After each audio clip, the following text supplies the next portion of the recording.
Monkey king 2। तो movie की starting में हम मोंग को देखते हैं जिसके कुछ साथी थे, फिश मॉन्स्टर, पिग मॉन्स्टर और मंकी किंग। ये सब एक साथ रहते थे और मोंग की मदद किया करते थे। मोंग असल में एक डीमन स्लेयर होता है जो डीमंस का शिकार करता है। हम यहाँ पे स्टार्टिंग में देखते हैं कि मोंग एक जगह पे सोया हुआ होता है जहाँ पे कुछ लोग उसके ऊपर चढ़ रहे होते हैं। ये लोग बहुत छोटे छोटे से होते हैं और वहाँ के घर भी बहुत छोटे से होते हैं और वहाँ पे टेम्पल्स भी बहुत छोटे से ही होते हैं। फिर अचानक ही हमें मोंग के जो गुरु थे वो दिखाए जाते हैं जो मोंग को कुछ मार्गदर्शन देने आए थे। और फिर वो कहते हैं कि उस रिंग को पहन लो, इसे पहनने के बाद तुम यहाँ के राजा बन जाओगे। तो मोंग इन सब से बहुत ज़्यादा खुश हो जाता है और उस रिंग को पहन लेता है। फिर अचानक ही उस रिंग में ब्लास्ट होना शुरू हो जाता है और पता नहीं उसमें एक बड़ा सा ब्लास्ट होता है जिससे मोंग की आंख खुल जाती है। हम यहाँ देखते हैं कि मोंग यहाँ पे सपना देख रहा होता है जिसके अंदर वो ये सब देख रहा होता था। फिर हमें पता चलता है कि ये वहाँ पे जो जहाँ मोंग सोया था वहाँ पे एक सर्कस है। सर्कस का एक आदमी कहता है कि आप भी सर्कस करिएगा यहाँ पर। फिर यहाँ पे जो मंकी किंग के जो साथी होते हैं, मतलब यानी फिश मॉन्स्टर, पिग मॉन्स्टर और मंकी किंग, वो यहाँ पे सर्कस से लोगों को एंटरटेन करने की कोशिश करते हैं, जिससे देखकर लोग बहुत ज़्यादा डर जाते हैं और उन्हें पसंद नहीं आता ये सर्कस। जहाँ पे मोंग कहता है कि यहाँ पे एक मंकी किंग है जो बहुत ही बड़े हैं। और मंकी किंग अचानक ही वो नीचे गिर जाता है, पता नहीं उसे क्या हो जाता है, शायद मलेरिया हो गया होगा। फिर वहाँ पे लोग कहते हैं कि ये सब हमें सर्कस पसंद नहीं आया आपका। और फिर वहाँ पे अचानक से वो लोग उन पे कचरा फेंकना शुरू कर देते हैं। मोंग कहता है कि हमें एक और चांस दीजिए, हम एक अच्छा सा सर्कस दिखाएंगे आपको। और फिर मंकी किंग कहता है कि हम इन सबको एंटरटेन करने के लिए बहुत ज़्यादा कुछ करना पड़ेगा, तुम लोग मुझे मारो और मैं तुम लोग इन सबको एंटरटेन करूंगा, ठीक है। तो फिर यहाँ पे ये लोग मारना शुरू करते हैं, पर ये लोग क्या करते हैं कि मारा मारी में पूरा घर और पूरा गांव ही तबाह कर देते हैं। और फिर अचानक ही पिग मॉन्स्टर बहुत जंगली हो जाता है और उस एक लड़की के ऊपर अपना मुंह झाड़ने लगता है। फिर इससे मंकी किंग को गुस्सा आता है और वो पूरे गांव को ही एक तरह से ख़त्म कर देता है उस सर्कस की बदौलत, जिससे बहुत ज़्यादा तबाही मचती है उस गांव के अंदर। और फिर वहाँ के लोग बहुत ज़्यादा घबरा जाते हैं वहाँ के। फिर यहाँ पे दूसरी बात बताई जाती है कि यहाँ पे एक लड़की को दिखाया जाता है जो अपनी माँ का इलाज कराने के लिए डीमन हंटर्स के पास आई होती है। और वो कहती है उनसे कि मेरी माँ पे किसी डीमंस का साया पड़ गया है जिससे वो कुछ खा भी नहीं रही, कुछ बोल भी नहीं रही और कुछ बात भी नहीं। फिर ये लोग उस चीज़ को निकालने के लिए तरह तरह की कोशिश करते हैं, जैसे कि झाड़ू, ये सब कुछ अलग अलग तांत्रिक, फिर भी वो डीमन बाहर नहीं निकलता है। फिर हमें यहाँ पे गेम चेंजिंग बात पता चलती है कि उसी लड़की के अंदर ही वो डीमन था और वो अपनी रूप बदलने लगती है, जैसे कि उसके हाथ पैर बड़े हो जाते हैं और फिर वो अपने हाथ से एक बड़ा सा जाला निकालती है और उन सबको पकड़ लेती है।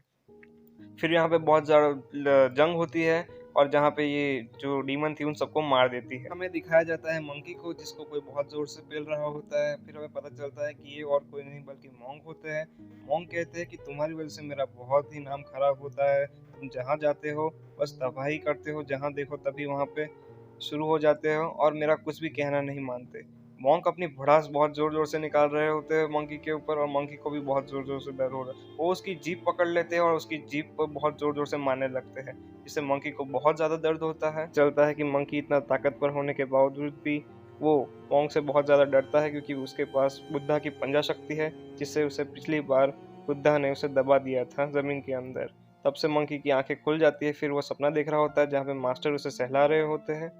फिर हमें दिखाया जाता है कि मास्टर की सुबह होती है और मास्टर को पानी चाहिए होता है, जिसके लिए वो एक घर में जाते हैं। वहाँ पे कुछ लड़कियाँ होती है जो मास्टर को पानी पिलाने के बहाने उसे अंदर ले जाती है, उसकी खिदमत करना शुरू कर देती है। यहाँ पे मास्टर के जो शिष्य थे वो भी वहाँ पे पहुंच जाते हैं और वो लड़कियां ताड़ने लगते हैं। मंकी की आंखें यहाँ पे सब कुछ देख सकती थी क्योंकि मंकी को वो सारी लड़कियां डीमंस के फॉर्म में दिख रही थी, बाकी सबको वो सब इंसान के फॉर्म में दिख रही थी। यहाँ पे मास्टर खड़े होकर कहते हैं कि इन्होंने हमारा कितना सम्मान किया है, तुम्हारी वजह से हमें यहाँ से जाना पड़ेगा अब यहाँ से। और वो लड़कियाँ नहीं चाहती थी कि ये सब यहाँ से जाए, तो ये लोग मास्टर को असली रूप में आके पकड़ लेते हैं। फिर उसके बाद हमें यहाँ पे बहुत ही अच्छा फाइट सीन दिखाया जाता है जिसके अंदर मास्टर को वो पकड़ लेते हैं। फिर मंकी मास्टर को छुड़ा के एक जगह पे ले जाता है जहाँ पे उन डीमंस की रानी होती है। वो रानी अपने असली फॉर्म में आती है। फिर मंकी उसकी जीभ खींच के उसका सर फोड़ देता है और फिर उसे जान से मार देता है। फिर यहाँ पे मास्टर मंकी पे बहुत ही गुस्सा होते हैं। वो कहते हैं कि तुम यहाँ पे डीमंस को मार देते हो और मुझसे पूछते भी नहीं हो, अपनी शक्तियों का भी गलत उपयोग करते हो और मेरा कुछ भी कहा नहीं मानते और अपनी ही चलाते रहते हो। फिर मंकी यहाँ पे कान खोल के सब कुछ सुन रहा होता है। फिर हमें यहाँ पे मास्टर को दिखान के साथ बातें कर रहे होते हैं। वो कहते हैं कि मेरे से अब ये सब कुछ नहीं सहा जाएगा और ये लोग को भी पता चल जाएगा कि मेरे पास कोई बुद्ध की शक्ति नहीं है, और फिर ये लोग मेरा भर्ता बना देंगे, इसलिए आप ही कुछ करे बुद्धा, ऐसा कुछ कहते हैं। फिर यहाँ पे हमें पिग मॉन्स्टर देखता है जो ये सब कुछ सुन रहा होता है। मॉन्स्टर यहाँ मंकी के पास जाता है चुपके से, और वो कहता है कि मॉन्क के पास बुद्धा की दी हुई कोई शक्ति नहीं है। तो फिर मंकी यहाँ पे डिसाइड की करता है कि मैं उसे मारने जाऊंगा। फिर यहाँ पे मारने की कोशिश करता है, फिर मंकी को वो मास्टर वश में कर लेते हैं। फिर भी वो उनके वश में नहीं आता। फिर मास्टर भागने लगते हैं, जहाँ पे भागते भागते वो एक पेड़ के अंदर गिर जाते हैं, जहाँ से वो कहते हैं कि मेरे पास बुद्धा की शक्ति है, तुम्हें देखनी है तो रुको मैं तुम्हें दिखाता हूँ। फिर अचानक से ही वो अपना हाथ खड़ा करते हैं, वहाँ पे सफ़ेद लाइट आती है जिससे मंकी बहुत ज़्यादा डर जाता है और फिर वो वापस चला जाता है। फिर यहाँ पे हम फिश मॉन्स्टर को देखते हैं जो अपने असली आकार में आ रहा होता है। वो बहुत ही खतरनाक डेडली फिश दिख रहा होता है। फिर यहाँ पे मंकी और मास्टर बात करते हैं कि हम इसे असली रूप में कैसे लाए।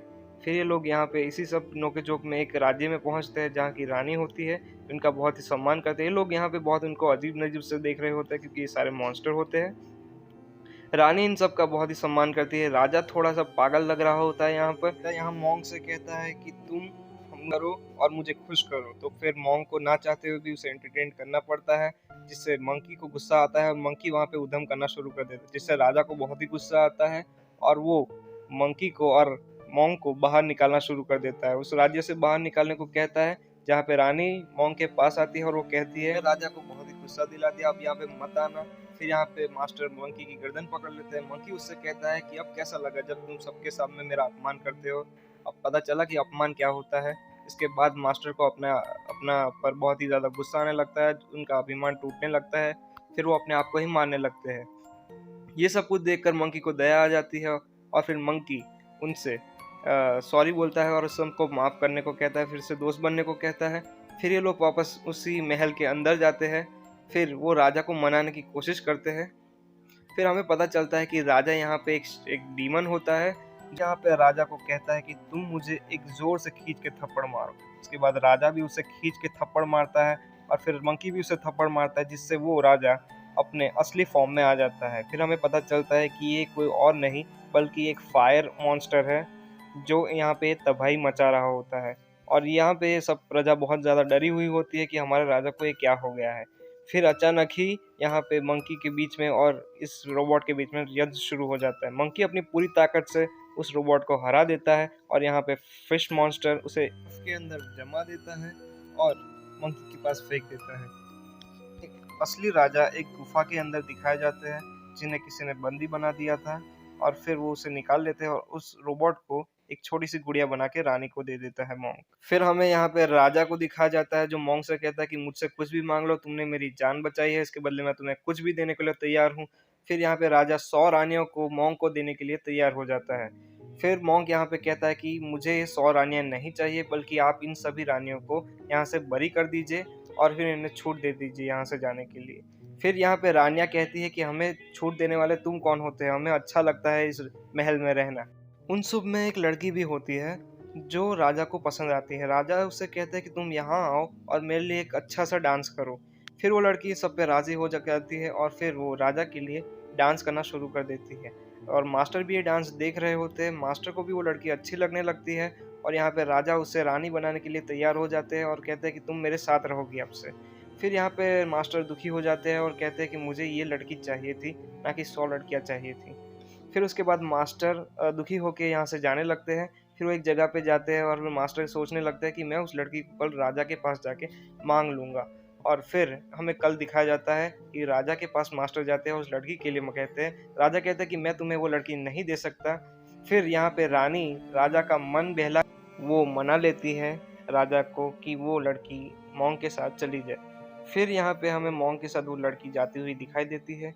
मंकी यहाँ पे बहुत ही नाखुश होता है क्योंकि वो लड़की मोंक के बहुत ज़्यादा ही करीब होती है और मोंक को भी वो लड़की अच्छी लगने लगती है। मंकी मास्टर को कहता है कि ये लड़की कोई मुझे लगता है ये कोई डीमन है जो आपको मारने के लिए यहाँ आई है इंसान के फॉर्म में। तो फिर मंकी यहाँ पे उसको मारने के लिए तरह तरह की कोशिश करता है जिससे उसकी असलियत पता चले। फिर यहाँ पे मंकी उसे बहुत ज़्यादा परेशान करता है। फिर यहाँ पे मंकी उससे कहता है कि तुम अगर डीमन नहीं हो तो तुम मुझे अपना गाँव दिखाओ। तो फिर यहाँ पे वो लड़की उसे अपने गाँव ले जाती है, जहाँ के लोग वहाँ पे मंकी और मास्टर का बहुत ही ज़्यादा सम्मान करते हैं और उसे उन सब खाने के लिए सब कुछ देते हैं। और फिर उसके बाद मंकी को बहुत ही ज़्यादा गुस्सा आ रहा होता है इन सब पे, तो वो उन सब पे अटैक करना शुरू कर देता है। फिर यहाँ पे मंकी बेकाबू होकर उस लड़की के पेरेंट्स को मारना शुरू कर देता है। फिर वहाँ पे बीच में मास्टर आके कहते हैं कि तुम्हारी वजह से, जिससे मैं प्यार करता था, तुमने उस लड़की को भी मार दिया था पहले। फिर यहाँ पे मंकी अपने असली रूप में आता है और कहीं चला जाता है। फिर हमें मास्टर दिखाए जाते हैं एक जगह पे बैठे हुए। फिर वहाँ पे वो लड़की आती है और वो कहती है कि वो लड़की कौन थी। तो वो कहते हैं कि पहले मुकोंग ने उस लड़की को मार दिया था जिससे वो प्यार करता था। लड़की मास्टर के साथ कुछ अच्छी अच्छी सी बातें करने लगती है। मास्टर को उस लड़की के अंदर अपना पुराना प्यार दिखने लगता है। फिर हमें यहाँ पे दो नमूने यानी फिश मॉन्स्टर और पिग मॉन्स्टर दिखाए जाते हैं। वो कहते हैं कि मंकी बहुत ही ज़्यादा बेकाबू हो गया है और उसने चारों तरफ अफरा तफरी मचा दी है और वहाँ पे उसने इस लड़की के पेरेंट्स को भी मार दिया है। फिर यहाँ पे उस गांव को दिखाया जाता है जहाँ पे मंकी ने बहुत ज़्यादा तबाही मचाई होती है और वहाँ पे सभी लोगों को मार दिया होता है। मंकी बहुत ही ज़्यादा गुस्से में होता है और वो यहाँ मंकी उस लड़की को मारने के लिए निकल पड़ता है। उतने में ही बीच में मॉन्क वहाँ आ जाता है और मॉन्क यहाँ मंकी को रोकने की कोशिश करता है और फिर मंकी उसकी बात नहीं सुन रहा होता और उसका मुंह बांध देता है जिससे वो मंत्र ना पढ़ सके। वो लड़की मंकी के पैर पकड़ने लगती है और कहते हैं कि ये तुम्हारे मास्टर है, तुम्हें इन्हें नहीं मारना चाहिए। उस लड़की को धक्का दे देता है और फिर अचानक उसकी स्टिक मास्टर को भूल से लग जाती है और मास्टर को वहाँ पे बीच में पड़ता देखकर लड़की को अपने किए पे बहुत ज़्यादा पछतावा होता है। वो कहती है कि मैं एक डीमन ही हूँ और तुम जो कह रहे हो वो सब कुछ सही है। जिस दुनिया ने मेरे साथ बहुत ज़्यादा जुल्मी की थी, इसकी वजह से मुझे डीमन बनना पड़ा और मेरी रूह अभी भी भटक रही है, मैं पूरी डीमन नहीं हूँ। और फिर यहाँ पे ये सब कुछ सुन के मंकी बहुत ही ज़्यादा गुस्से में आ जाता है और अपने बड़े आकार में आ जाता है। वहाँ पे बिग आकार में आकर मंकी मास्टर को खा जाता है। फिर उसके बाद वो एक पहाड़ से दूसरे पहाड़ पे कूदने लगता है और फिर वहाँ पे वो एक पहाड़ के ऊपर कूद जाता है जिसके साथ वो लड़की भी होती है जो वुकोंग का पैर पकड़े हुए थी और फिर वो वहाँ से चली जाती है। फिर यहाँ पे हमें असली बात बताई जाती है कि वो पूरे पहले जो रानी थी वही इन सब की मेन वजह थी और उसने ही सब कुछ करवाया है। फिर वो रानी कहती है कि मैंने ही तुम्हारे मास्टर को तुमसे लड़वाया था क्योंकि फिर मैं तुम्हारी मास्टर बनना चाहती थी।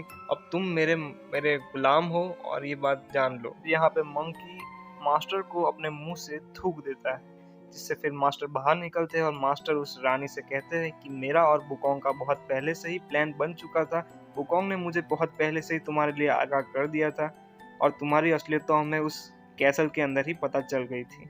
वुकोंग को ये सब कुछ पता था, वुकोंग ने सब कुछ नाटक करवाया था मेरे से और फिर हम लोग बेवकूफ़ नहीं है जो तुम्हारी बातों में आ जाएंगे। फिर इसके बाद यहाँ पे युद्ध शुरू हो जाता है उस रोबोट के बीच में और फिर ये यहाँ पे जो मंकी के जो साथी थे वो सब भी वहाँ पे आ जाते हैं और फिर वो उस रोबोट को फिर से मार देते हैं। अब मंकी और उस रानी के बीच युद्ध शुरू हो जाता है और रानी मंकी को डराने के लिए बुद्धा के स्टैचू को पानी से बाहर ले आती है। मंकी यहाँ सोच में पड़ जाता है कि एक डायन के पास बुद्धा की शक्ति कैसे आ सकती है। फिर यहाँ पे वो अपने पूरी ताकत लगा के तीनों बुद्धाओं को ले आती है, फायर और थंडर और वाटर। तो फिर उसके बाद मंकी अपने बालों से मास्टर को फेंक देते हैं बाहर जिससे मास्टर वहाँ पे प्रे करना शुरू कर देते हैं। फिर अचानक ही वहाँ पे बुद्धा, असली बुद्धा का हाथ निकल आता है और वो उन तीनों नकली बुद्धाओं को ऊपर ले जाता है और फिर उन्हें डिस्ट्रॉय कर देता है। फिर वहाँ पे अचानक ही मंकी बाहर आ जाता है पानी से और फिर वो सुनहरी बाज वहाँ पे गिर जाती है। फिर हमें पता चलता है कि उस जो डायन थी उसका नाम सुनहरी बाज था और एक बाज के शेप में थी वो। और फिर बुद्धा उससे कहता है कि अब प्रायश्चित का वक्त आ चुका है तुम्हारे। फिर उसे वो वापस भेज देते हैं। फिर उस लड़की को दिखाया जाता है जो अब मरने वाली थी, जो मास्टर को पसंद थी। फिर मास्टर यहाँ पे उस लड़की को बचाने के लिए लड़की उससे कहती है मास्टर को कि तुम मुझे बरी कर दो जिससे मेरी आत्मा को शांति मिल जाए। फिर मास्टर अपने प्रेस से उस लड़की को बरी कर देते हैं। फिर हमें इन सब की जर्नी दिखाई जाती है जो अपने सफ़र पे निकले हुए होते हैं। फिर हमें यहाँ पे मास्टर को वुकोंग को देखने को मिलता है। फिर वुकोंग को पता चलता है कि मास्टर उसे लड़की की नज़र से इसलिए देखते हैं क्योंकि जो उसने जो हेडबैंड पहना है वो पहले मास्टर का जो प्यार था उसका हेडबैंड था। Thanks for watching and like, subscribe and share please.